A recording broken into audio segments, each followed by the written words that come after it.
আরে যাতে নিলে দুতলা যায় আমি হ্যাঁ পানি আনতে গেছে এর কথাই কইতাছি আপনার কাল লাগা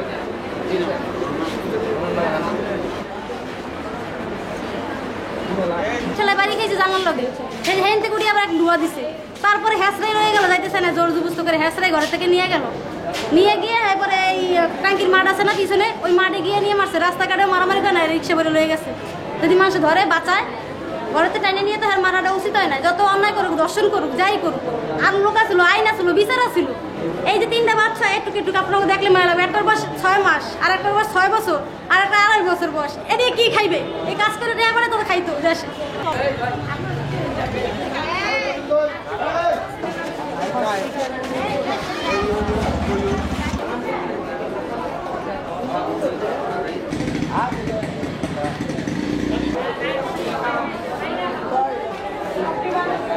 দেখতে আসি আমি কইলাম অভি ভাই কি হয়েছে সে খানপুরের ছেলে আদিম বিলার আমার আবার ধমক দিয়ে আমারও ধৈর্য নিয়ে আসছে জোড়া টাঙ্কির ভিতরে আসার পরে আমার একটু ধমকাইলো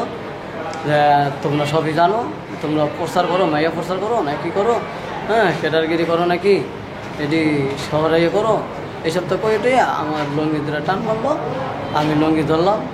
আমার আর একজনের পাশ দিয়ে আইয়া একটা থাপ্পড় মারছে মারার পরে জিজ্ঞেস করলো যে আরে কী করবেন টাকা পয়সা থাকলে দেন আমি বললাম যে ভাই আপনারা ধরছেন সে যদি অন্যায় করে থাকে ওনাদের যেটা মনে চায় ওইটা করে এর পক্ষে আমরা যাইতাম না আমার শ্বশুর আছে গার্জিয়ান তার সেও এই কথাই বলব আমি যেটা বলছি ওইটি এখন তারা কি করলো এই কথা শোনার পরে এরা অটোতে উঠাইয়া দেখলাম গাড়িতে করে এরা সামনের দিকে আনছে আর আমি চইলা বাসায় এসি এরপরে এরা যে মারধর করছে নাকি আমি তো দেখি নাই ওরা মারধর করছে তাদের অভিযোগ হয়েছে এটা যে আমার সম্বন্ধে নাকি একটা মেয়ের ওই ধর্ষণ করছে এই জন্য সে অভিযোগ দিতেছে খানপুরের পোলাপানে শিশু ধর্ষণকারী এরা আমরা ধরে লয়ে যাই এরা এই দোষটা দিতে আসছে এখন এটা সত্য কিনা এটা তো আমি জানি না আর আমি দেখেও না ওয়ালটন এখন দেশের সীমানা পেরিয়ে পৌঁছে গিয়েছে 50টিরও বেশি দেশে ওয়ালটন ঘরে ঘরে বিশ্বজুড়ে